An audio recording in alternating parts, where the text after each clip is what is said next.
280 Insuficiencia cardíaca. Tratamiento. Los distintos fenotipos de presentación con diversos objetivos terapéuticos ejemplifican el amplio síndrome de insuficiencia cardíaca.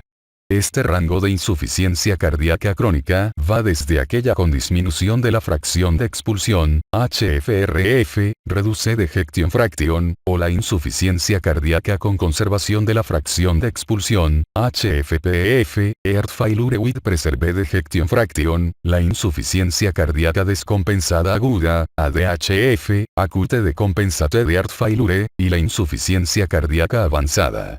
El tratamiento temprano implica desde aquel para control de los síntomas o para modificar la enfermedad en la insuficiencia cardíaca con reducción de la fracción de expulsión con el advenimiento de tratamiento dirigido al sistema renina-angiotensina-aldosterona, RAS, antagonistas de los receptores beta, antagonistas de los receptores de mineralocorticoides, tratamiento de resincronización cardíaca y desfibriladores cardíacos implantables. Sin embargo, no se han logrado avances similares en los síndromes insuficiencia cardíaca con conservación de la fracción de expulsión y insuficiencia cardíaca descompensada aguda, los cuales han carecido de avances terapéuticos convincentes para modificar la evolución de la enfermedad.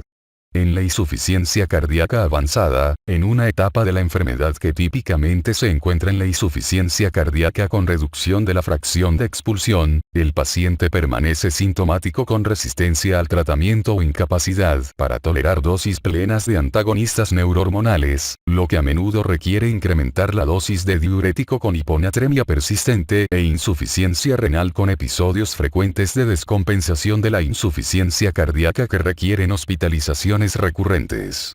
Tales individuos se encuentran en mayor riesgo de muerte relacionada con insuficiencia progresiva de la bomba o muerte súbita, capítulo 281. En cambio, la disfunción ventricular izquierda asintomática en etapas iniciales es susceptible de tratamiento preventivo y su evolución natural es modificable por el uso de antagonistas neurohormonales, que no se revisarán en este capítulo. Insuficiencia cardíaca con conservación de la fracción de expulsión. Principios generales. Los objetivos terapéuticos en insuficiencia cardíaca con conservación de la fracción de expulsión incluyen el control de la congestión, estabilización de la frecuencia cardíaca y de la presión arterial, así como esfuerzos para mejorar la tolerancia al ejercicio. La atención de objetivos secundarios, como la regresión de la hipertrofia ventricular en cardiopatía hipertensiva y el uso de fármacos lucitrópicos, como los antagonistas de los conductos del calcio y antagonistas de los receptores beta, han sido desalentadores.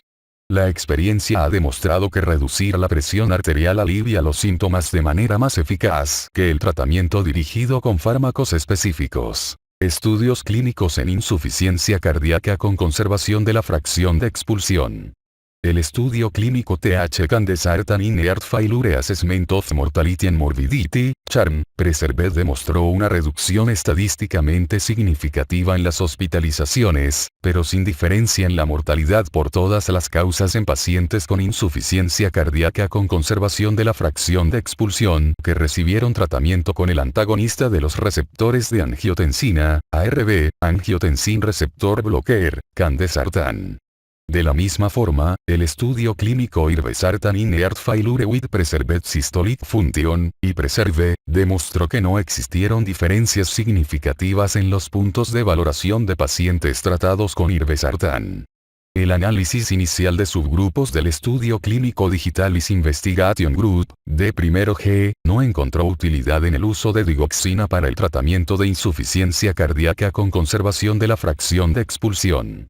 El estudio Effects of Nebivolol Intervention on Outcomes and Rehospitalization in Seniors with Heart Failure, Seniors, estudio Nebivolol, un bloqueador beta vasodilatador, el subgrupo de pacientes con edad avanzada con hospitalizaciones previas y insuficiencia cardíaca con conservación de la fracción de expulsión no parecieron beneficiarse en términos de mortalidad por todas las causas de origen cardiovascular.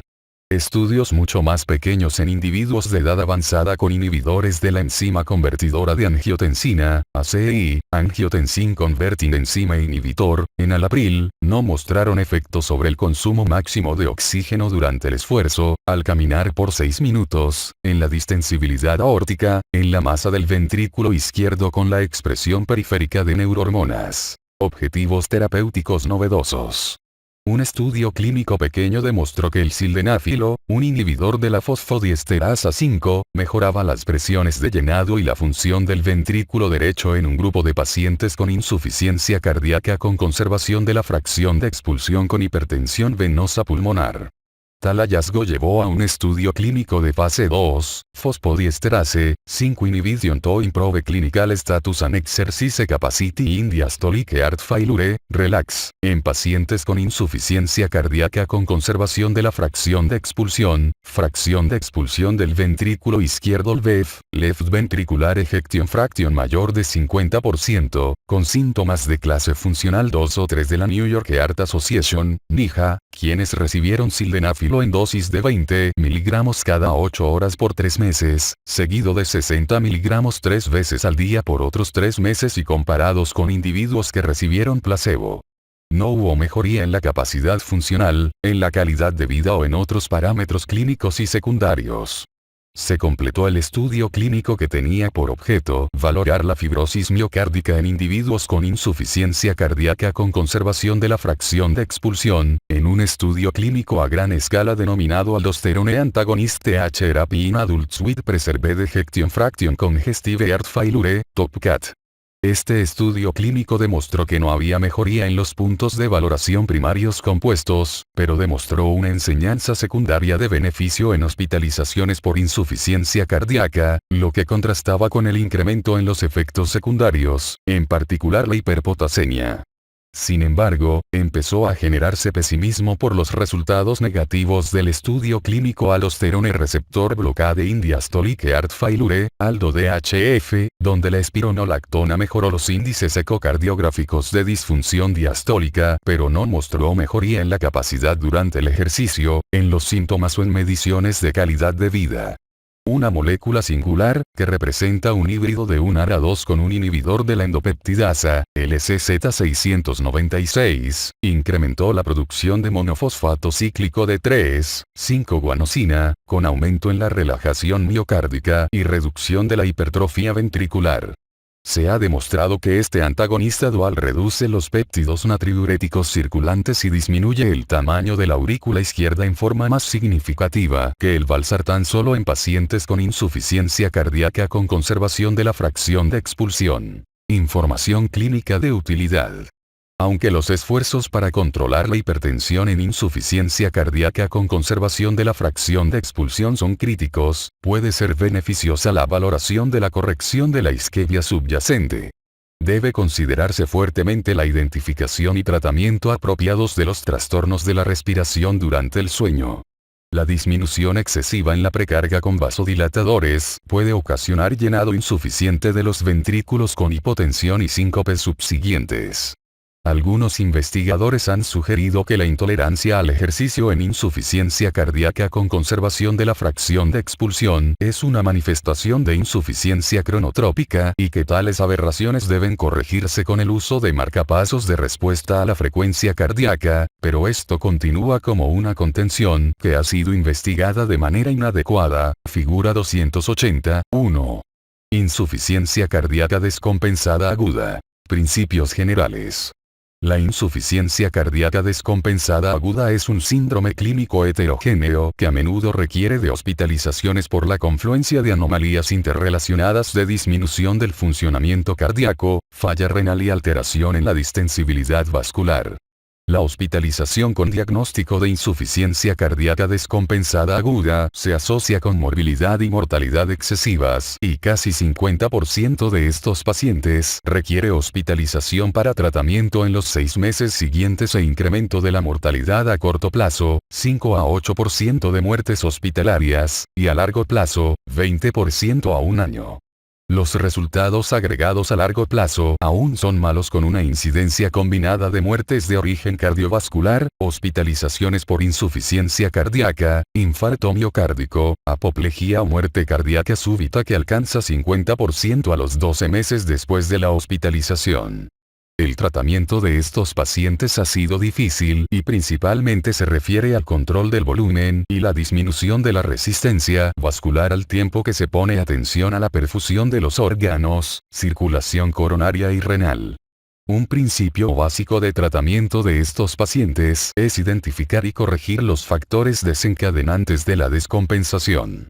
Es necesaria la identificación y tratamiento de la falta de apego terapéutico al consumo de medicamentos y el uso de fármacos de prescripción como los antiinflamatorios no esteroideos, preparaciones antigripales con estimulantes cardíacos y preparaciones herbolarias, lo que incluye regalis, ginseng y mawam, una preparación herbolaria de efedrina que está prohibida en casi todos los lugares. Debe buscarse, identificarse y tratarse infección activa y tromboembolia pulmonar evidente o inadvertida cuando las manifestaciones clínicas apuntan a tal diagnóstico. Cuando sea posible, deben corregirse las arritmias al controlar la frecuencia cardíaca o al establecer el ritmo sinusal en pacientes con fibrilación auricular mal tolerada mediante la corrección de la isquemia con revascularización coronaria o mediante la corrección de factores como la hemorragia continua en una isquemia relacionada con la demanda. Una medida simultánea en el tratamiento incluye la estabilización de los parámetros hemodinámicos en individuos con inestabilidad. No se recomienda el uso sistemático de catéteres en la arteria pulmonar y tal medida debe restringirse a individuos que responden mal a la diuresis o que experimentan hipotensión o signos y síntomas que sugieren gasto cardíaco bajo cuando son poco claros los objetivos terapéuticos. El análisis de los registros hospitalarios ha identificado parámetros relacionados con malos resultados. Concentraciones de nitrógeno úrico sanguíneo mayor de 43 mg por 100 ml, para convertir a milimoles por litro, multiplicar por 0,357, presión sistólica menor de 115 milímetros de mercurio, concentraciones séricas de creatinina mayor de 2,75 mg por 100 ml, para convertir a micromoles por litro, multiplique por 88,4, e incremento de las concentraciones de troponina y un esquema de utilidad clínica consiste en identificar los objetivos terapéuticos para varias presentaciones genotípicas y objetivos terapéuticos en insuficiencia cardíaca descompensada aguda, como se ilustra en la figura 280. 2. Tratamiento del volumen. Diuréticos intravenosos. Estos alivian con rapidez y eficacia los síntomas de congestión y son esenciales cuando haya afectación de la absorción de fármacos por vía oral.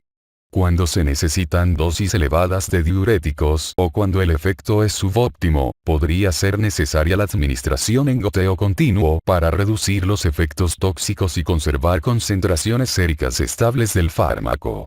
Estudios clínicos con asignación al azar de dosis elevadas en comparación con dosis bajas o administración en bolo en comparación con goteo continuo de diuréticos no han proporcionado justificaciones claras para la mejor estrategia en el empleo de diuréticos en insuficiencia cardíaca descompensada aguda y como tal, el uso de tales regímenes continúa más como un arte que como información científica.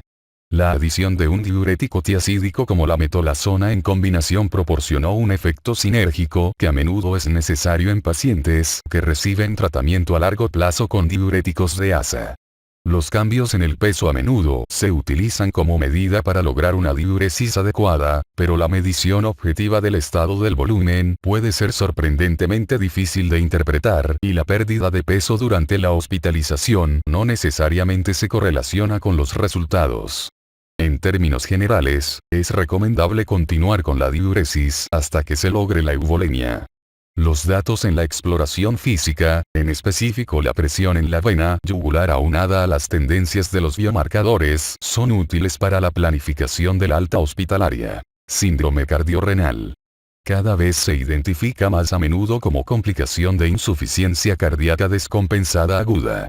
Se han propuesto múltiples definiciones para dicho síndrome, pero la más simple podría ser considerada como un reflejo de la interacción entre las anomalías de las funciones cardíaca y renal, con deterioro de la función de un órgano mientras se administra tratamiento para conservar la función del otro. Casi 30% de los pacientes hospitalizados con insuficiencia cardíaca descompensada aguda, al inicio muestra anomalías de la función renal, lo que se asocia con mayor estancia hospitalaria e incremento de la mortalidad. Sin embargo, los estudios clínicos han sido incapaces en gran medida de encontrar una correlación entre el deterioro de la función renal, el gasto cardíaco, las presiones de llenado de las cavidades izquierdas del corazón y la disminución de la perfusión renal. La mayor parte de los pacientes con síndrome cardiorrenal muestra conservación del gasto cardíaco. Se ha postulado que, en los pacientes con insuficiencia cardíaca establecida, este síndrome representa una interacción compleja de factores neurohormonales, lo que podría verse exacerbado por la insuficiencia cardíaca retrógrada, que es consecuencia del incremento de la presión intraabdominal y la alteración del retorno venoso renal. El uso continuo de tratamiento con diuréticos puede acompañarse de reducción en la tasa de filtración glomerular y deterioro del síndrome cardiorrenal cuando las presiones de llenado de las cavidades derechas del corazón permanecen elevadas. En pacientes en etapas avanzadas de la enfermedad, que se caracterizan por reducción notable del gasto cardíaco, el tratamiento con inotrópicos o el apoyo circulatorio mecánico conserva o mejora la función renal en individuos selectos a corto plazo, hasta que se implanta un tratamiento más definitivo como la circulación asistida o el trasplante cardíaco. Ultrafiltración. Es una técnica con penetración corporal para la extracción de líquido, que puede ser un complemento al tratamiento con diuréticos. Los beneficios propuestos de la ultrafiltración incluyen el control de la tasa de eliminación de líquidos, efectos neutros en los electrolitos séricos y disminución de la actividad neurohormonal. Esta técnica también se conoce como aquaferesis, reconociendo sus efectos de conservación de electrolitos. Los sistemas actuales de ultrafiltración funcionan con dos catéteres venosos periféricos de calibre grueso. En un estudio que valoró la ultrafiltración en comparación con el tratamiento convencional, la extracción de líquido mejoró y se redujeron las hospitalizaciones subsiguientes por insuficiencia cardíaca y las visitas de urgencia a los hospitales con el empleo de la ultrafiltración. Sin embargo, no hubo mejorías en la función renal y no hubo diferencias objetivas en la calificación de la disnea ni se notaron efectos secundarios. En fecha más reciente, el estudio clínico Cardiorenal Rescue Study in Acute Decompensated Heart Failure, CARES-HF, que incluyó a 188 pacientes con insuficiencia cardíaca descompensada aguda y con deterioro de la función renal, los cuales fueron asignados al azar para recibir tratamiento farmacológico escalonado o ultrafiltración. El objetivo de valoración primario fue un cambio en las concentraciones séricas de creatinina y cambios en el peso, lo que reflejaba la eliminación de líquidos, durante 96 horas. Aunque ocurrió una pérdida de peso similar en ambos grupos, casi 5,5 kilogramos, hubo deterioro en las concentraciones de creatinina en el grupo que recibió ultrafiltración. Las muertes y hospitalizaciones por insuficiencia cardíaca no fueron diferentes entre ambos grupos, pero hubo efectos secundarios más graves en el grupo de ultrafiltración, sobre todo relacionados con insuficiencia renal, complicaciones hemorrágicas y complicaciones relacionadas con los catéteres intravenosos. Esta investigación brindó argumentos contra el uso de ultrafiltración como estrategia primaria en pacientes con insuficiencia cardíaca descompensada aguda que no respondieron al tratamiento con diuréticos. El uso de la ultrafiltración en estados de falta de respuesta a los diuréticos aún es motivo de controversia y en tales situaciones tal estrategia debe emplearse de manera juiciosa. Tratamiento vascular. Los vasodilatadores, lo que incluye los nitratos intravenosos, nitroprusiato inesritida, un péptido natriurético recombinante de tipo encefálico, se han recomendado para el tratamiento en un esfuerzo para estabilizar la insuficiencia cardíaca descompensada aguda. Este último fármaco se introdujo en dosis fijas para tratamiento después de que la comparación con nitratos intravenosos sugirió una reducción más rápida y más intensa en la presión de enclavamiento en los capilares pulmonares. El entusiasmo por la nesritida disminuyó por preocupaciones en un estudio clínico para el desarrollo de insuficiencia renal e incremento en la mortalidad. Para atender estas preocupaciones, en el año 2011 se realizó el estudio clínico Acute Study of Clinical Effectiveness of Nesritide in the Compensated Heart Failure, ASCEND-HF, que incluyó a 7.141 pacientes asignados al azar, con insuficiencia cardíaca descompensada aguda para recibir la nesritida con placebo por 24 a 168 horas, además de la atención médica habitual. La nesritida no se asoció con incremento o disminución en las tasas de muerte y la hospitalización y tuvo beneficio clínico insignificante en la disnea.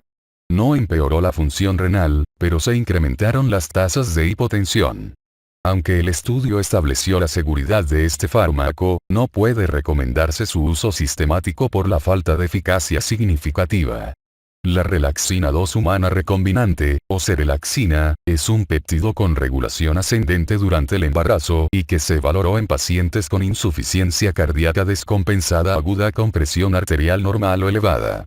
En el estudio clínico Relaxin in Acute Heart Failure, RELAX-AF, se añadió serelaxina o placebo al régimen terapéutico estándar en 1.161 pacientes hospitalizados con insuficiencia cardíaca descompensada aguda, con manifestaciones de congestión y presión sistólica mayor de 125 mmHg.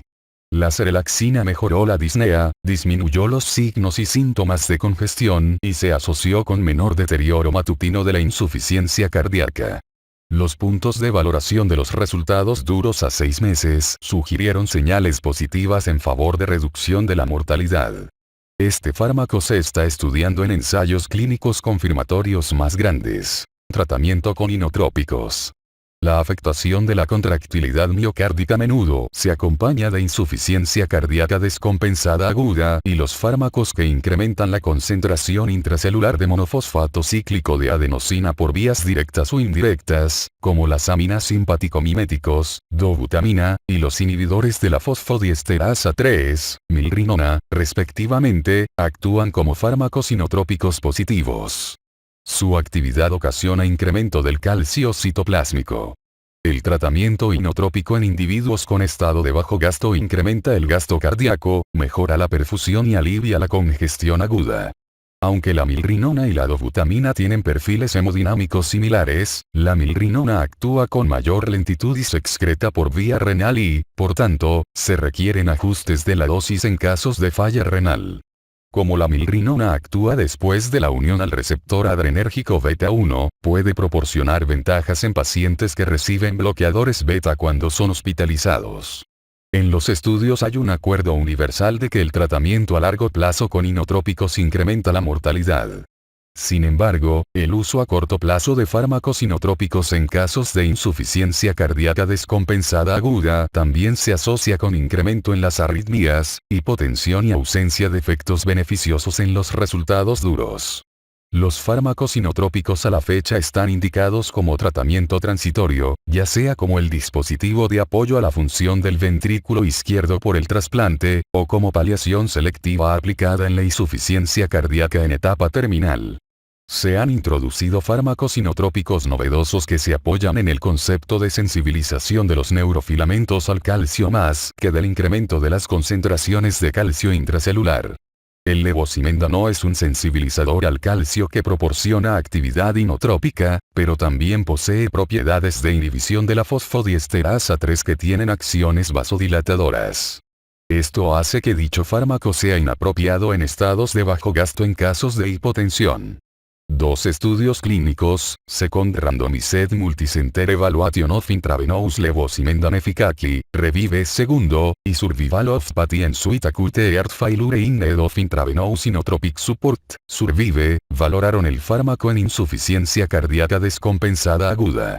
El estudio Survive comparó el levosimendan con dobutamina y pese a una reducción inicial en las concentraciones circulantes de péptido natriurético tipo B en el grupo de levosimendan en comparación con el grupo de dobutamina, el fármaco no redujo la mortalidad por todas las causas a 180 días ni afectó ninguno de los resultados clínicos secundarios. El segundo estudio clínico comparó el levosimendan contra el tratamiento tradicional sin inotrópicos y encontró una mejoría leve en los síntomas con empeoramiento en la mortalidad a corto plazo y arritmias ventriculares. Otro fármaco que funciona como activador selectivo de la miosina, omecamtiv mecarbil, prolonga el periodo de expulsión e incrementa la fracción de acortamiento. De forma muy particular, no se incrementa la fuerza de contracción y como tal, este fármaco no incrementa el consumo miocárdico de oxígeno. En un estudio clínico que incluyó a 600 pacientes, denominado ATOMIC-HF, Atrial of omecamtiv mecarbil to increase contractility in acute heart failure, este fármaco mostró mejoría en la calificación de la disnea en el grupo con dosis más elevadas, pero no en todos los pacientes incluidos en el estudio. Aún se desconoce la manera en que este fármaco actúa en poblaciones amplias. Se están desarrollando otros fármacos inotrópicos que incrementan la sensibilidad miocárdica al calcio a través de mecanismos que reducen la fosforilación de CTNI porque inhiben la proteína sinasa A. En el cuadro 280.1 se ilustran los fármacos inotrópicos, vasodilatadores y diuréticos utilizados en insuficiencia cardíaca descompensada aguda. Antagonistas neurohormonales. Otros estudios clínicos han valorado fármacos singulares que han tenido resultados desalentadores en situaciones de insuficiencia cardíaca descompensada aguda. El estudio clínico placebo, Controlled Randomized Study of the Selective Adenosine Receptor Antagonist Role of Gene for Patients Hospitalized with Acute Decompensated Heart Failure and Volume Overload to Assess Treatment Effect on Congestion and Renal Function, PROTECT, un estudio clínico de antagonismo selectivo de la adenosina, y el estudio clínico Efficacy of Vasopressin Antagonism in Heart Failure Outcome Study with Tolvaptan, Everest, que analizó a un antagonista selectivo de la vasopresina 2 de administración oral en casos de insuficiencia cardíaca descompensada aguda, ambos fueron negativos con respecto a resultados duros. En pacientes que no responden de manera adecuada al tratamiento médico, podría ser necesario el empleo de dispositivos de apoyo mecánico. Esto se revisa con mayor detalle en el capítulo 281. Insuficiencia cardíaca con reducción de la fracción de expulsión. En los últimos 50 años se han atestiguado grandes avances en el tratamiento de insuficiencia cardíaca con reducción de la fracción de expulsión. El tratamiento de la insuficiencia cardíaca sintomática evolucionó de un modelo terapéutico renocéntrico, diuréticos, y hemodinámico, digoxina, tratamiento inotrópico, a un tratamiento guiado en la era de las terapias modificadoras de la enfermedad con antagonismo neurohormonal. En este sentido, los IECA y los bloqueadores beta forman la base de la farmacoterapia y ocasionan atenuación de la reducción y mejoría en la estructura y función cardíacas con la consecuente reducción en los síntomas, mejoría en la calidad de vida, disminución en los costos relacionados con las hospitalizaciones y decremento de la mortalidad por falla de bomba y de muertes por arritmias, figura 280.3. Antagonismo neurohormonal. Los metaanálisis sugieren que los pacientes tratados con IECA tienen una reducción de 23% en la mortalidad y disminución de 35% en los puntos de valoración combinados para mortalidad y hospitalizaciones en casos de insuficiencia cardíaca. Los pacientes tratados con bloqueadores beta tienen reducciones adicionales de 35% en la mortalidad con el beneficio máximo proporcionado por los IECA solos. El incremento en la experiencia con ambos fármacos en una amplia variedad de pacientes con insuficiencia cardíaca con reducción de la fracción de expulsión demostró la seguridad de los IECA en el tratamiento de pacientes con insuficiencia renal media y la tolerabilidad de los bloqueadores beta en pacientes con diabetes moderadamente controlada, asma y enfermedad pulmonar obstructiva. Los beneficios de los IECA y los bloqueadores beta se extiende al avance de los síntomas de la enfermedad, clases funcionales 3B, 4 de la NIJA.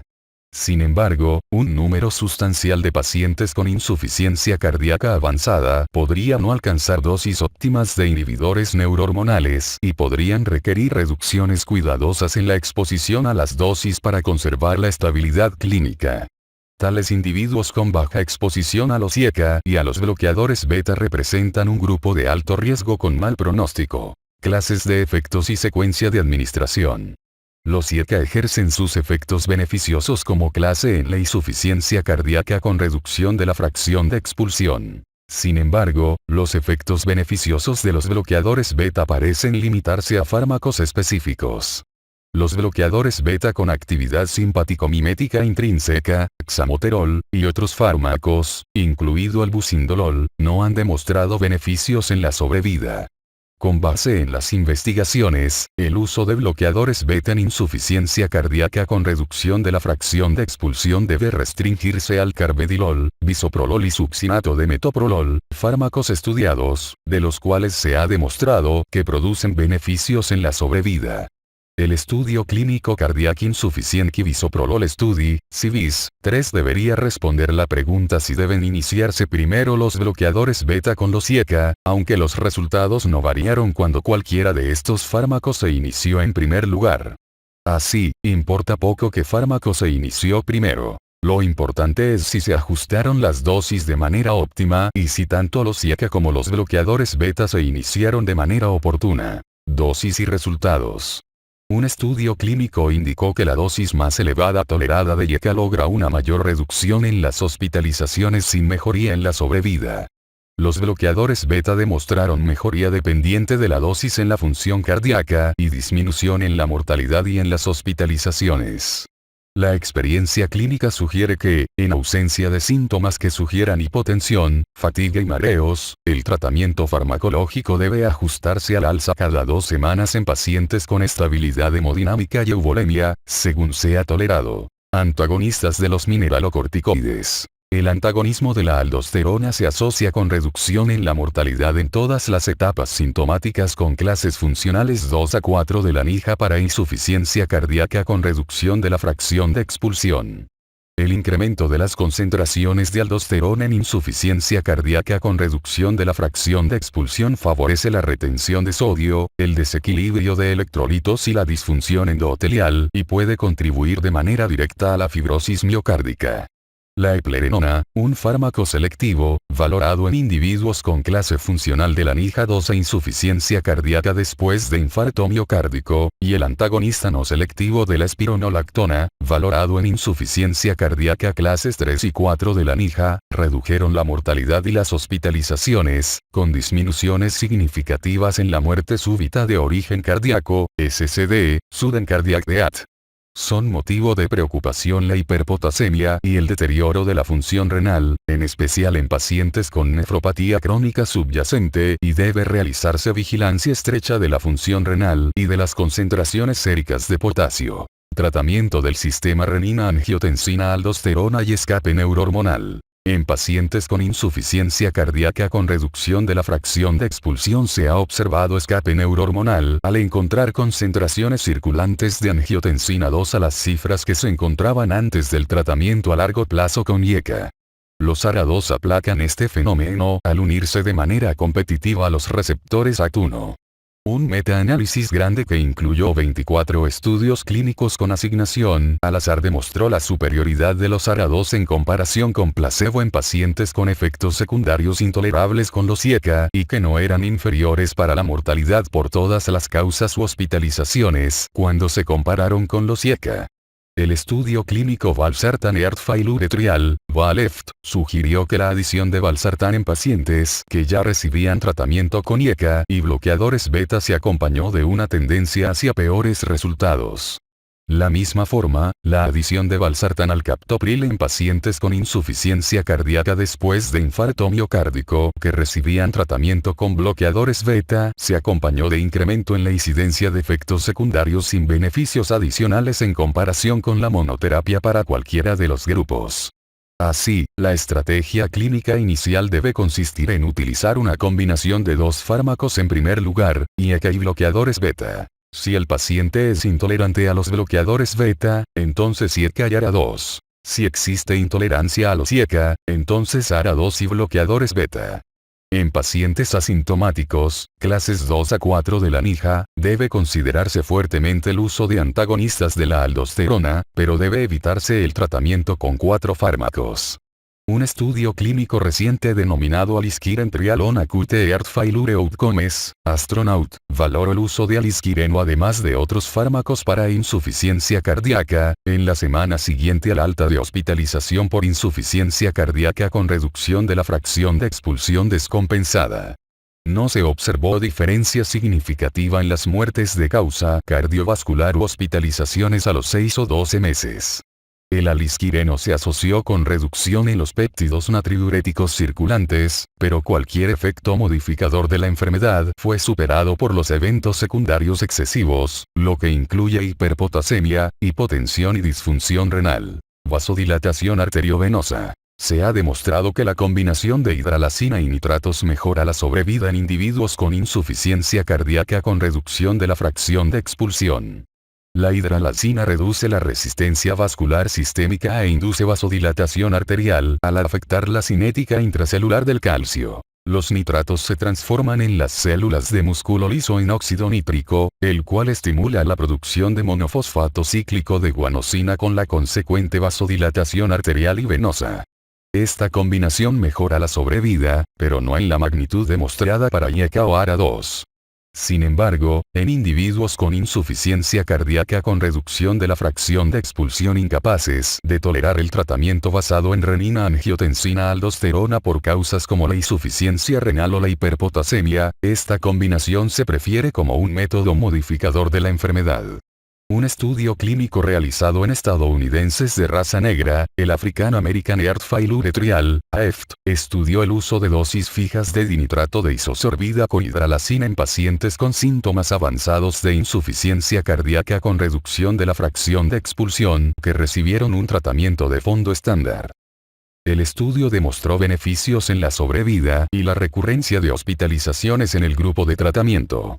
El apego a este régimen es limitado con el esquema de dosificación 3 veces al día.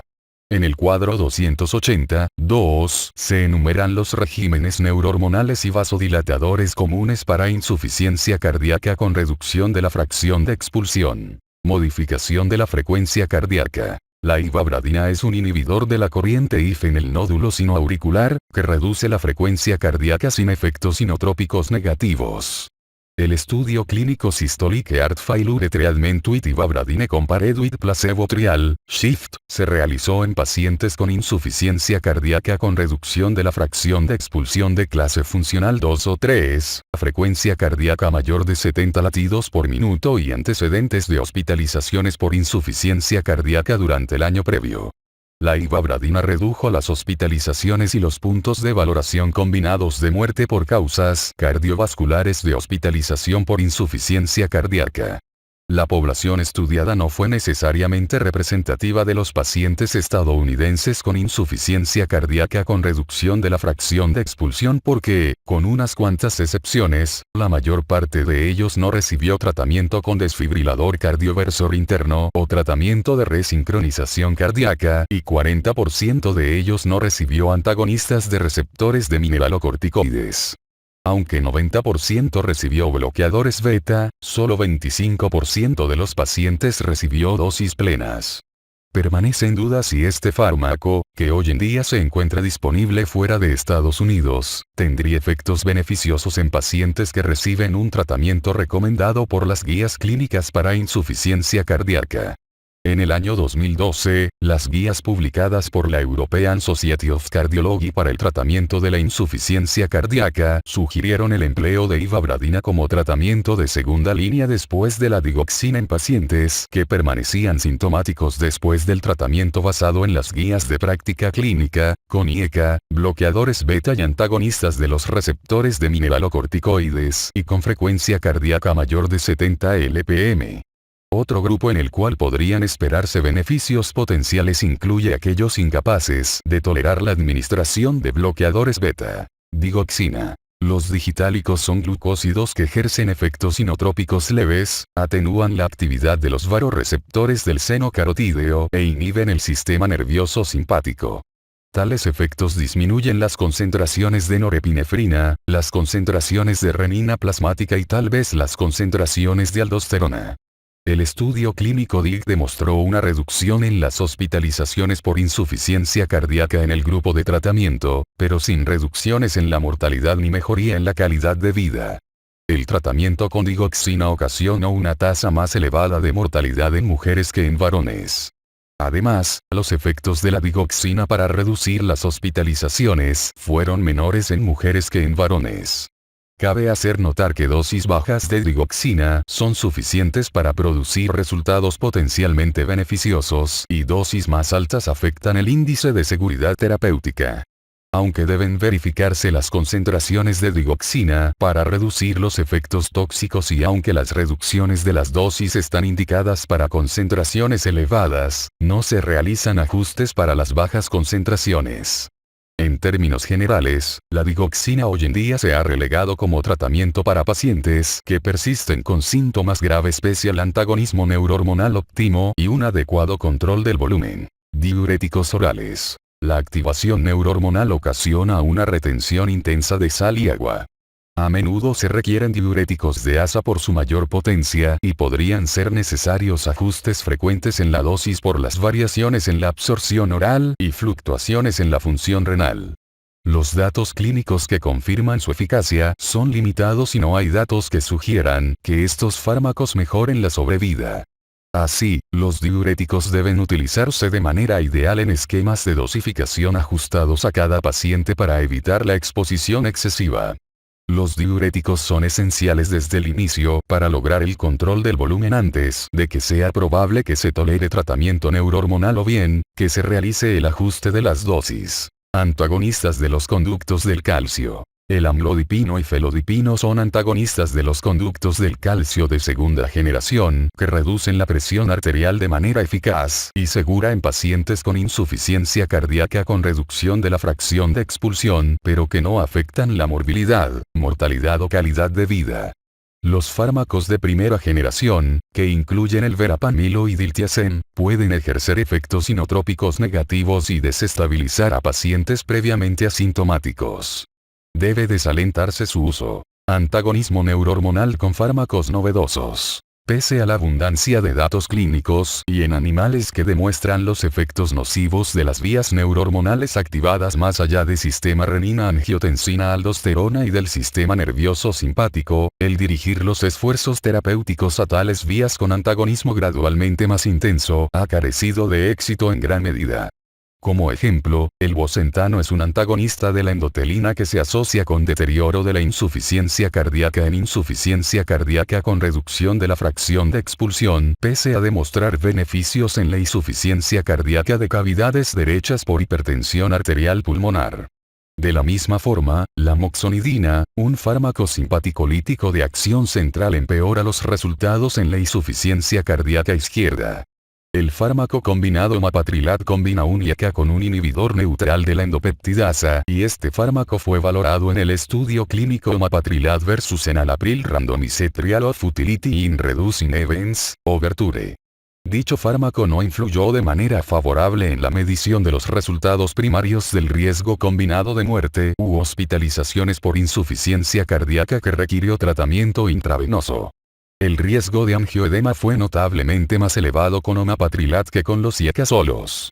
La administración de LCZ696 y ARA2 con un inhibidor de la endopeptidasa mostró beneficios en estudios clínicos grandes en comparación con la administración solo de ARA2. Inflamación. No se ha obtenido éxito con fármacos dirigidos a citocinas inflamatorias como el factor de necrosis tumoral alfa, TNF-alfa, al utilizar fármacos anticitocinas como infliximab y etanercept y se han asociado con empeoramiento de la insuficiencia cardíaca.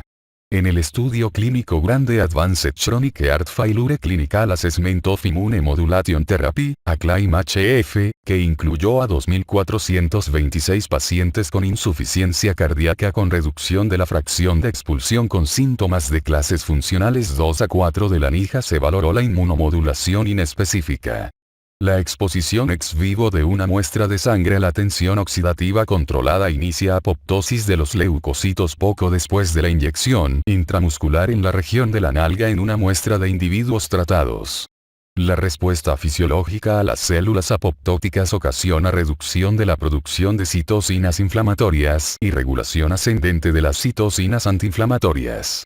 No se ha demostrado esta hipótesis prometedora, aunque ciertos subgrupos, aquellos sin antecedente de infarto miocárdico previo y aquellos con insuficiencia cardíaca leve, mostraron signos a favor de la inmunomodulación. El uso de tratamiento con inmunoglobulinas intravenosas en insuficiencia cardíaca de causa no isquémica no ha producido resultados beneficiosos. Estatinas. Los potentes efectos pleiotrópicos y modificadores de lípidos de las estatinas reducen los eventos cardiovasculares mayores y mejoran la sobrevida en individuos sin insuficiencia cardíaca. Una vez que se ha establecido la insuficiencia cardíaca, este tratamiento podría no ser tan beneficioso como sería de esperarse en la teoría, e incluso puede ser nocivo al agotar la ubiquinona en la cadena de transporte de electrones.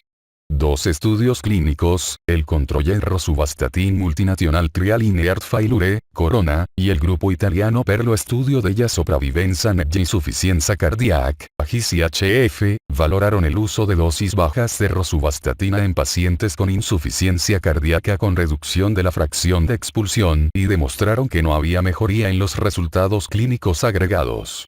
Si se requerían estatinas para tratar la enfermedad arterial coronaria progresiva en casos de insuficiencia cardíaca, entonces debía emplearse. Sin embargo, parece que no hay bases racionales para el tratamiento sistemático con estatinas en la insuficiencia cardíaca no isquémica. Anticoagulación y tratamiento antiagregante plaquetario. La insuficiencia cardíaca con reducción de la fracción de expulsión se acompaña de un estado de hipercoagulabilidad y por tanto se incrementa el riesgo de eventos tromboembólicos, lo que incluye apoplejía, embolia pulmonar y embolia arterial periférica. Aunque la anticoagulación oral a largo plazo se ha establecido en ciertos grupos, lo que incluye pacientes con fibrilación auricular, los datos son insuficientes para apoyar el uso de warfarina en pacientes con ritmo sinusal normal sin antecedente de eventos tromboembólicos o evidencia ecocardiográfica de trombos en el ventrículo izquierdo.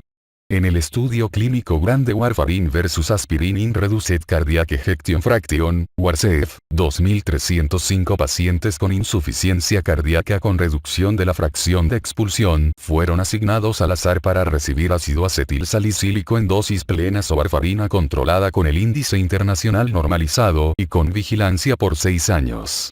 Entre los pacientes con fracción de eyección del ventrículo izquierdo reducida que se encontraban en ritmo sinusal, no hubo diferencia global significativa en los resultados primarios entre el tratamiento con warfarina y el de ácido acetil salicílico.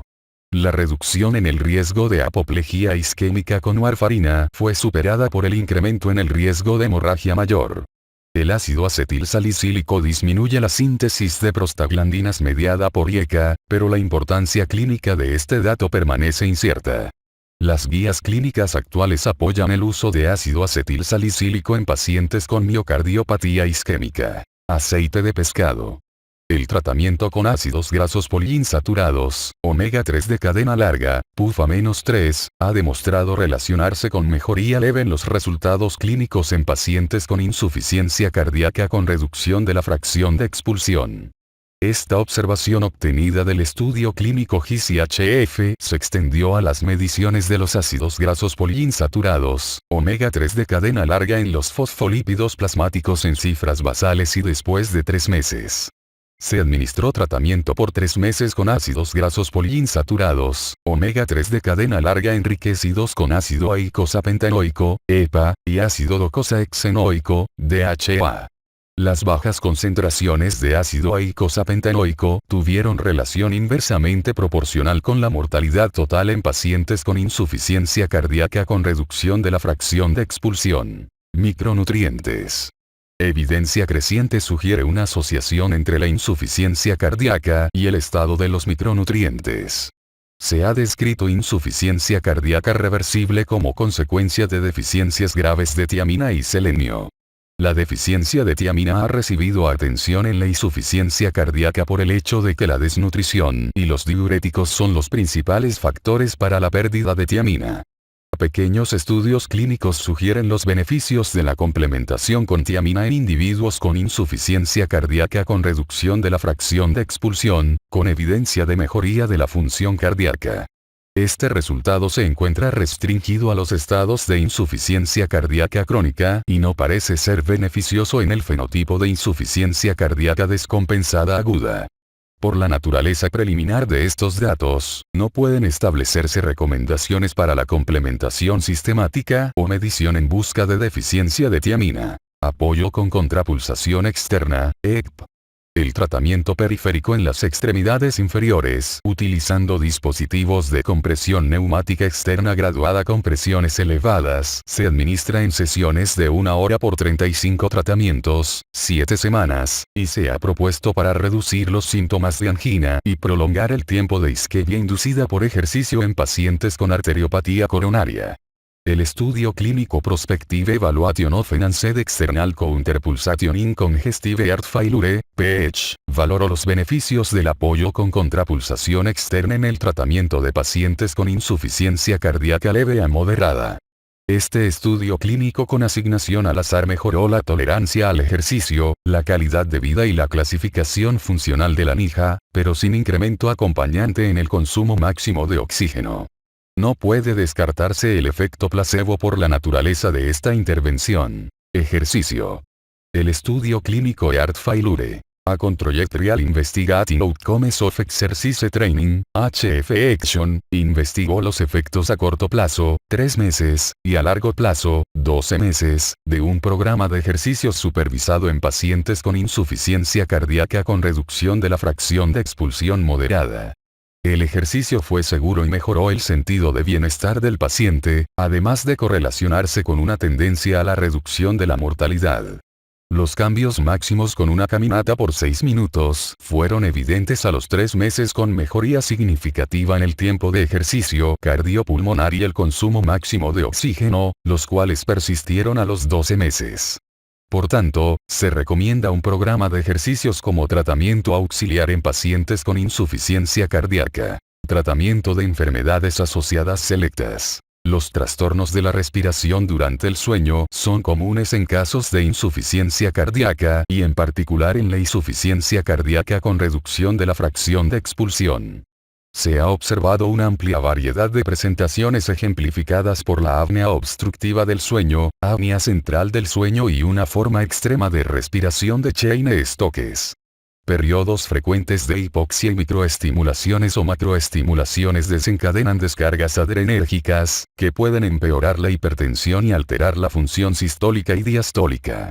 Se necesita un elevado índice de sospecha, en especial en pacientes con hipertensión de difícil control o con síntomas predominantes de fatiga, pese a la corrección de la remodelación en respuesta al tratamiento médico óptimo. El empeoramiento de la función de las cavidades derechas del corazón con mejoría en la función del ventrículo izquierdo con el tratamiento médico debe desencadenar de inmediato la búsqueda de un trastorno de la respiración durante el sueño o complicaciones pulmonares como embolia o hipertensión pulmonar no detectadas. El tratamiento con la presión positiva en las vías respiratorias mejora la oxigenación, la fracción de eyección del ventrículo izquierdo y la distancia que se camina por 6 minutos. Sin embargo, no existen datos concluyentes para apoyar este tratamiento como método modificado de la enfermedad con reducción en la mortalidad. La anemia es común en pacientes con insuficiencia cardíaca, reduce el estado funcional y la calidad de vida y se asocia con incremento en la tendencia a las hospitalizaciones y mortalidad. La anemia en pacientes con insuficiencia cardíaca es más común en individuos de edad avanzada, en aquellos con etapas avanzadas de insuficiencia cardíaca con reducción de la fracción de expulsión, en presencia de insuficiencia renal y en mujeres y estadounidenses de raza negra. Los mecanismos incluyen deficiencia de hierro, alteración del metabolismo del hierro y hemorragia gastrointestinal oculta. El hierro intravenoso, ya sea que se administre en forma de sacarosa férrica o carboximaltosa, estudio clínico Ferric Carboximaltose Assessment Empathy en Sweet Iron Deficiency and Chronic Heart Failure FER-HF, ha demostrado corregir la anemia y mejorar la capacidad funcional. Los fármacos reguladores de la eritropoiesis como los análogos de la eritropoyetina se han estudiado con resultados desalentadores. El estudio clínico Reduction of Events by Darbepoetin Alpha in Heart Failure, RED-HF, valoró a 2.278 pacientes con anemia leve a moderada con insuficiencia cardíaca con reducción de la fracción de expulsión y demostró que el tratamiento con darbepoetina alfa no mejoró los resultados clínicos en pacientes con insuficiencia cardíaca sistólica. La depresión es común en individuos con insuficiencia cardíaca con reducción de la fracción de expulsión, con una prevalencia reportada de un caso en cada 5 pacientes y se asocia con mala calidad de vida, limitación del estado funcional e incremento en el riesgo de morbilidad y mortalidad en esta población. Los antidepresivos pueden mejorar la depresión, favorecer la salud vascular y disminuir la inflamación sistémica en pacientes con insuficiencia cardíaca con reducción de la fracción de expulsión. Sin embargo, el estudio clínico grande con asignación al azar de depresión en insuficiencia cardíaca con reducción de la fracción de expulsión, Sertraline Against Depression and Heart Disease in Chronic Heart Failure, SADART-CHF, demostró que la sertralina era segura, pero que no proporcionaba reducción adicional en la depresión y mejoraba el estado cardiovascular en pacientes con insuficiencia cardíaca y depresión en comparación con el tratamiento multidisciplinario supervisado por una enfermera. Las arritmias auriculares, en especial la fibrilación auricular, son comunes y sirven como indicadores de un mal pronóstico en pacientes con insuficiencia cardíaca. Cuando es inadecuada la tasa de control o persisten los síntomas, una estrategia razonable es controlar el ritmo. El control del ritmo puede lograrse con tratamiento farmacológico o con técnicas percutáneas posquirúrgicas y en tales casos se recomienda el envío con médicos o centros con experiencia en estas modalidades terapéuticas. El tratamiento con fármacos antiarrítmicos debe restringirse a la miodarona y dofetilida, que han demostrado ser seguras y eficaces, pero no alteran la evolución de la enfermedad subyacente. El estudio clínico anti-arrhythmic trial with dronedarone in moderate to severe congestive heart failure evaluating morbidity decrease, Andrómeda, estudió los efectos del antiarrítmico novedoso, dronedarona y encontró incremento de la mortalidad por deterioro de la insuficiencia cardíaca. La ablación con catéter y el aislamiento de la vena pulmonar parecen ser seguros y eficaces en este grupo de pacientes de alto riesgo y se compara favorablemente con las prácticas más establecidas de ablación del nódulo auriculoventricular y la colocación de marcapasos biventricular. Tratamiento de resincronización cardíaca. La contracción asincrónica entre las paredes del ventrículo izquierdo, intraventricular, o entre las cavidades ventriculares, interventricular, afecta la función sistólica, disminuye la eficiencia mecánica de la contracción y afecta de manera adversa el llenado ventricular. La pérdida de la sincronía mecánica es consecuencia del incremento en la tensión parietal y deteriora la función central con insuficiencia valvular.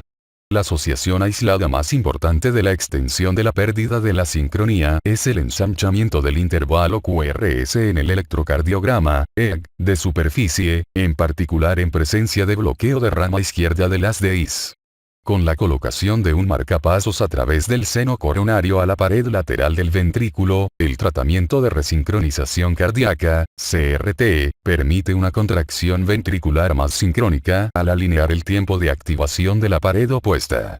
Estudios iniciales demostraron mejoría de la capacidad de ejercicio, reducción de los síntomas y evidencia de corrección del remodelamiento cardíaco. El estudio clínico Cardiac Resynchronization in Heart Failure Study, CARE-HF, fue el primer estudio en demostrar una reducción de la mortalidad por todas las causas con la colocación de tratamiento de resincronización cardíaca en pacientes con insuficiencia cardíaca con reducción de la fracción de expulsión con tratamiento óptimo con síntomas residuales moderados e intensos de insuficiencia cardíaca de clase funcional 3 o 4 de la NIJA. Estudios clínicos más recientes han demostrado las propiedades modificadas de la enfermedad de tratamiento de resincronización cardíaca en pacientes incluso con síntomas mínimos con insuficiencia cardíaca con reducción de la fracción de expulsión, lo que incluye los estudios clínicos Resynchronization, Defibrillation for Ambulatory Heart Failure Trial, RAFT, y Multicenter Automatic Defibrillator Implantation Trial with Cardiac Resynchronization TH-Therapy, MADIT-CRT, en los cuales se buscó utilizar tratamiento de resincronización cardíaca en combinación con un desfibrilador implantable. La mayor parte de los beneficios en pacientes con insuficiencia cardíaca con reducción de la fracción de expulsión con síntomas leves son consecuencia de la aplicación de este tratamiento en individuos con el ensanchamiento del intervalo QRS mayor de 149 ms y con patrón de bloqueo de rama izquierda de las DIs. Los intentos para optimizar aún más el riesgo de estratificación y ampliar las indicaciones para tratamiento de resincronización cardíaca, que utilizan modalidades diferentes a la electrocardiografía, han demostrado ser desalentadores. En particular, las mediciones obtenidas por ecocardiografía de las alteraciones de la sincronía varían notablemente y no se ha demostrado que la pérdida de la sincronía con complejos QRS estrechos sea un mejor objetivo terapéutico. Existen dudas con respecto a los beneficios del tratamiento de resincronización cardíaca en individuos con insuficiencia cardíaca descompensada aguda, con patrón predominante de bloqueo de rama derecha de las DIs, fibrilación auricular y datos de cicatriz en la pared lateral, que es la ubicación precisa donde se coloca el electrodo de tratamiento de resincronización cardíaca. Prevención de la muerte cardíaca súbita en insuficiencia cardíaca. La muerte cardíaca súbita por arritmias ventriculares es el modo de defunción en casi 50% de los pacientes con insuficiencia cardíaca y es en particular prevalente en forma proporcional en pacientes con insuficiencia cardíaca con reducción de la fracción de expulsión con signos tempranos de enfermedad. Los pacientes que sobreviven un episodio de muerte cardíaca súbita deben considerarse en riesgo muy elevado y tienen indicación para la colocación de un desfibrilador cardioversor implantable, IGL. Aunque es difícil la prevención primaria, el grado de disfunción residual del ventrículo izquierdo pese al tratamiento médico óptimo, menor de 35%, para permitir una remodelación adecuada y la causa subyacente, después de infarto miocárdico o miocardiopatía isquémica, son los dos marcadores de riesgo más importantes para la estratificación de las necesidades y beneficios. A la fecha, los pacientes con síntomas de insuficiencia cardíaca clase 2 o 3 de la NIJA y fracción de eyección del ventrículo izquierdo menor de 35%, sin tomar en consideración la causa de la insuficiencia cardíaca, son elegibles para tratamiento profiláctico con desfibrilador cardioversor implantable. En pacientes con infarto miocárdico y tratamiento médico óptimo con fracción de eyección del ventrículo izquierdo residual menor de 30%, incluso cuando hay síntomas, es apropiada la colocación de un desfibrilador cardioversor implantable. En pacientes con enfermedad terminal y con esperanza de vida menor de 6 meses o bien, en individuos con síntomas de clase 4 de la NIJA, que son resistentes al tratamiento médico y que no son elegibles para trasplante, el riesgo de los múltiples choques eléctricos del desfibrilador cardioversor implantable deben sopesarse cuidadosamente contra los beneficios en la sobrevida. Si un paciente satisface los criterios QRS para tratamiento de resincronización cardíaca, a menudo se emplea tratamiento combinado de tratamiento de resincronización cardíaca con desfibrilador cardioversor implantable, cuadro 280, 3. Tratamiento quirúrgico en la insuficiencia cardíaca. La cirugía de derivación arterial coronaria con injerto, CABG, se considera en pacientes con miocardiopatía isquémica con enfermedad de las arterias coronarias de múltiples vasos. La identificación del miocardio en hibernación, definido como tejido miocárdico con función anormal pero que conserva la función celular, podría recuperarse después de la revascularización, lo que lleva a la noción de que la revascularización con cirugía de derivación arterial coronaria con injerto, debería ser de utilidad en individuos con miocardio vivo. La revascularización se apoya con mayor intensidad en individuos con angina continua y con insuficiencia de ventrículo izquierdo. La revascularización en individuos con insuficiencia ventricular izquierda en ausencia de angina es motivo de controversia. El estudio clínico surgical Treatment for Ischemic Heart Failure, STICH, incluyó a 1.212 pacientes con fracción de expulsión menor de 35% y arteriopatía coronaria susceptible de cirugía de derivación arterial coronaria con injerto. Los pacientes fueron asignados al azar para recibir tratamiento médico o tratamiento médico más cirugía de derivación arterial coronaria con injerto. No hubo diferencia significativa entre los grupos con respecto a los puntos de valoración primaria de muerte por cualquier causa. Los pacientes asignados a cirugía de derivación arterial coronaria con injerto tuvieron tasas bajas de muerte de causa cardiovascular y muerte por cualquier causa u hospitalización por causa cardiovascular. Un estudio complementario de este estudio clínico también determinó que la detección de hibernación antes de la revascularización no influyó en la eficacia de este método ni ayudó a definir la población con pocas probabilidades de obtener beneficios si no se detectaba la hibernación. Se ha propuesto el restablecimiento ventricular quirúrgico, SVR, Surgical Ventricular Restoration, una técnica que se caracteriza por eliminación del tejido infartado para remodelar el ventrículo izquierdo y dar nueva forma por medios quirúrgicos al ventrículo en pacientes con miocardiopatía isquémica y disfunción de predominio en la cara anterior del ventrículo izquierdo. Sin embargo, en un estudio clínico que incluyó 1000 pacientes con insuficiencia cardíaca con reducción de la fracción de expulsión sometidos a cirugía de derivación arterial coronaria con injerto o a cirugía de derivación arterial coronaria con injerto más restablecimiento ventricular quirúrgico, la adición de restablecimiento ventricular quirúrgico a cirugía de derivación arterial coronaria con injerto no tuvo un efecto modificador de la enfermedad. Los síntomas cardíacos y la tolerancia al ejercicio mejoraron desde las cifras iniciales en un grado similar en ambos grupos de estudio.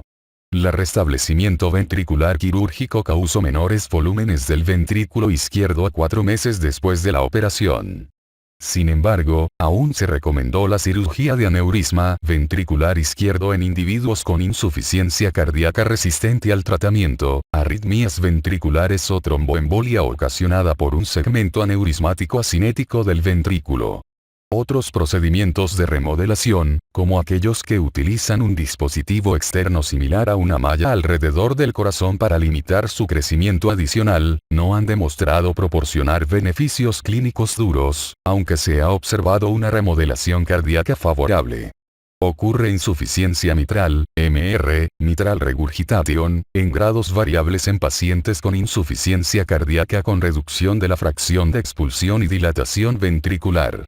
La dilatación anular y la falta de coaptación de las valvas en caso de normalidad anatómica de los músculos papilares, estructuras de las cuerdas tendinosas y de las valvas, identifican a la insuficiencia mitral funcional.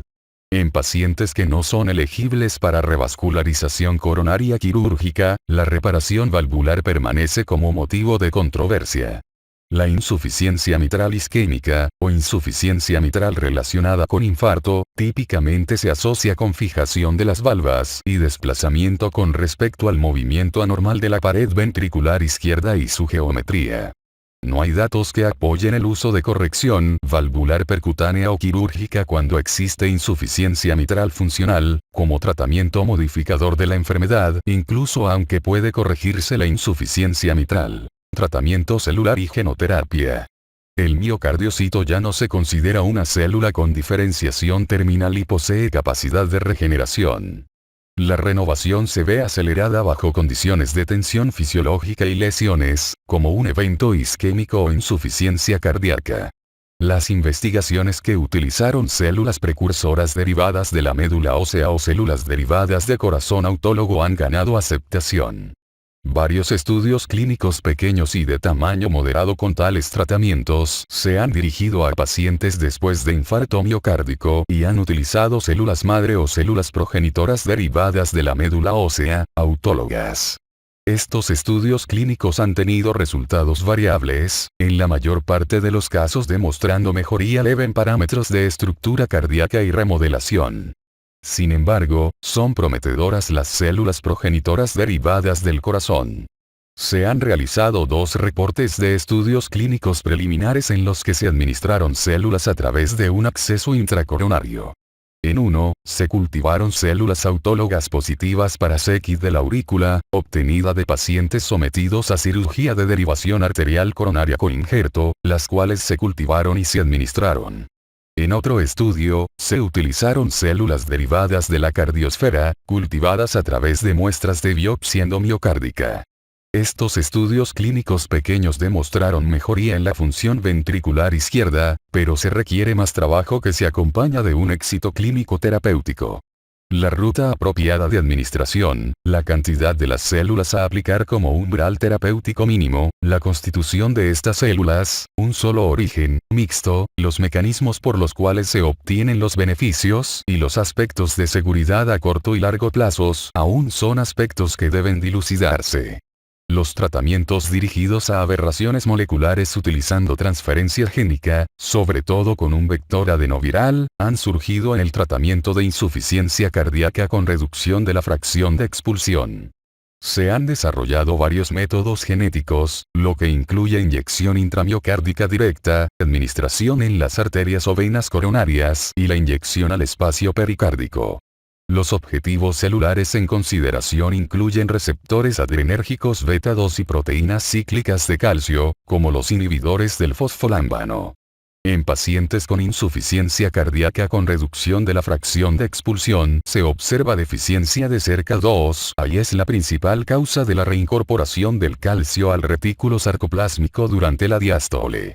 Se realizó un estudio clínico de fase 2, con asignación al azar, doble ciego, con grupo testigo, denominado CUPID, Efficacy and Safety Study of Genetically Targeted Enzyme Replacement Therapy for Advanced Heart Failure, en el que se utilizó la administración en las arterias coronarias de un adenovirus relacionado con el tipo 1 con un gen para cerca 2, ahí se demostró disminución de los péptidos natriuréticos, remodelación inversa y mejoría sintomática. El factor 1 derivado del estroma incrementa la reparación miocárdica y facilita la migración de las células madre al sitio de lesión quística. Se están estudiando las estrategias con inyección intramiocárdica para desplegar este gen en los sitios de lesión. Tratamientos más avanzados para la insuficiencia cardíaca en etapas tardías, como los dispositivos de apoyo ventricular y el trasplante cardíaco se revisan con detalle en el capítulo 281. Tratamiento de la enfermedad y cuidados de sostén. Pese a los resultados notables con el tratamiento médico, las tasas de nuevas hospitalizaciones después del alta por insuficiencia cardíaca permanecen elevadas, ya que casi 50% de los pacientes es hospitalizado nuevamente en los 6 meses siguientes al alta. La insuficiencia cardíaca recurrente y las enfermedades cardiovasculares relacionadas explican casi 50% de las nuevas hospitalizaciones en pacientes con insuficiencia cardíaca, mientras que otras enfermedades representan el resto.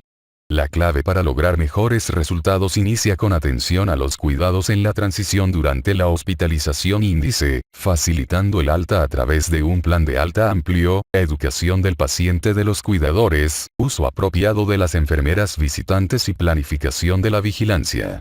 La vigilancia después del alta, ya sea por vía telefónica o en clínicas, es fundamental para asegurar la estabilidad, porque la mayor parte de las nuevas hospitalizaciones por insuficiencia cardíaca tienden a ocurrir en las primeras 2 semanas después del alta. Aunque suele recomendarse de manera sistemática, la vigilancia intensiva, a distancia, del peso y los signos vitales no han disminuido las hospitalizaciones. Las mediciones de impedancia intratorácica se han recomendado para identificar elevaciones tempranas en las presiones de llenado y deterioro del estado hemodinámico, de forma que pueden emplearse como tratamiento preventivo. Sin embargo, este método no ha tenido éxito y puede empeorar los resultados en el corto plazo. Los sistemas de vigilancia de presión implantables tienden a proporcionar señales de descompensación temprana y en pacientes con síntomas moderadamente avanzados, tales sistemas han mostrado proporcionar información que permite la implementación de tratamiento a fin de evitar hospitalizaciones hasta en 39% de los casos. En el estudio clínico cardio, Heart Sensor Use Monitoring of Pressure to Improve Outcomes in NIHA Class 3 Heart Failure Patients Champion. Una vez que se llegue a insuficiencia cardíaca avanzada, se recomiendan las revisiones regulares, programadas para vigilar la evolución de la enfermedad y las opciones terapéuticas con el paciente y con la familia, lo que incluye análisis sobre las preferencias al final de la vida, cuando los pacientes se encuentren cómodos, durante el tratamiento ambulatorio. Conforme el estado de la enfermedad avanza, se integran a la atención a los trabajadores sociales, farmacéuticos y enfermeras comunitarias, lo que puede ser crítico para mejorar la satisfacción del paciente con el tratamiento, para mejorar la calidad de vida y evitar las hospitalizaciones por insuficiencia cardíaca. De igual importancia es la atención a la vacunación de gripe, influenza, estacional de las vacunas neumocócicas periódicas, que podrían evitar hospitalizaciones por causas diferentes a la insuficiencia cardíaca en estos pacientes enfermos. Cuando se llega a una etapa cercana al final de la vida, es fundamental facilitar la atención en las prioridades hacia el tratamiento ambulatorio y al tratamiento paliativo en pacientes en asilos, así como la revisión sobre modalidades terapéuticas avanzadas y uso de dispositivos de desfibrilación cardioversión como profilácticos, lo cual puede empeorar la calidad de vida y prolongar la muerte. Consideraciones globales. Existen diferencias sustanciales en el tratamiento de la insuficiencia cardíaca y sus resultados con base en la ubicación geográfica. Las guías internacionales elaboradas por el American College of Cardiology / American Heart Association, European Society of Cardiology y por el National Institute for Health and Clinical Excellence, Reino Unido, difieren en el método de valoración de la evidencia y priorización del tratamiento.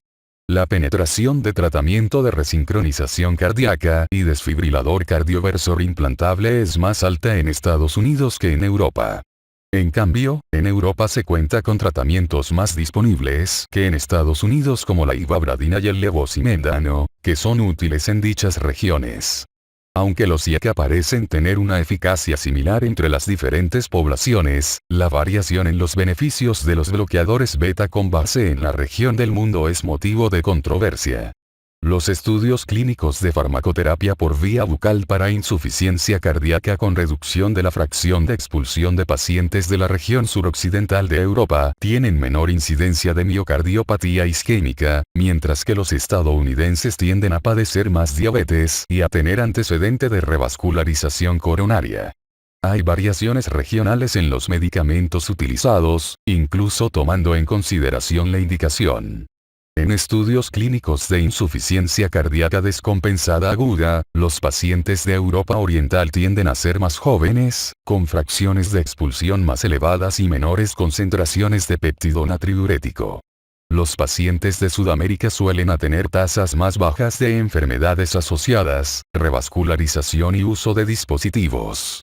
Por el contrario, los pacientes de Estados Unidos tienen mayor carga de enfermedades asociadas, con tasas más elevadas de revascularización y de uso de dispositivos. Dadas las diferencias geográficas en las características iniciales en los resultados clínicos, podría ser necesario verificar la posibilidad de generalizar los resultados terapéuticos en pacientes estadounidenses y de Europa Occidental.